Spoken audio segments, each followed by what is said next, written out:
Sudah saatnya TPA Suwung bertransformasi menjadi kawasan wisata. Saat ini momen yang tepat untuk mewujudkannya. Demikian disampaikan pengamat ekonomi Bali, Viraguna Bagus Oka. Wiraguna mengatakan pasca berakhirnya status darurat akibat kebakaran di TPA Suwung, maka saat inilah mulai dipikirkan dan diwujudkan untuk mentransformasi TPA Suwung menjadi kawasan pariwisata yang terintegrasi dengan kawasan di sekitarnya. Namun dalam hal mewujudkan hal tersebut harus dilakukan oleh tokoh dan masyarakat Bali yang memang paling memahami dan mengetahui kondisi lokal, bukan menteri. Menurutnya seharusnya tokoh-tokoh Bali melalui PJ Gubernur Bali yang saat ini memiliki kebebasan karena bukan orang partai, memiliki figur orang Bali netral dan yang memahami Bali, mestinya suaranya dapat mewakili kepentingan Bali.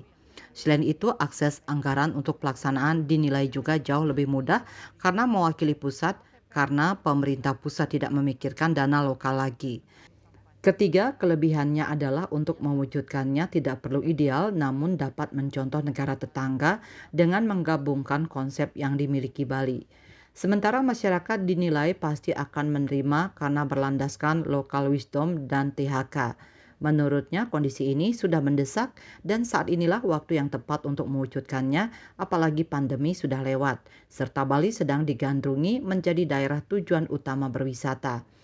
Agar Suwung tak berlarut-larut, Suwung menjadi TPA, maka image Bali Selatan sebagai tempat sampah akan bisa diubah. Lokasi TPA Suwung yang berada di jalan utama airport dan tempat wisata akan menjadi manis dengan tatanya kawasan tersebut.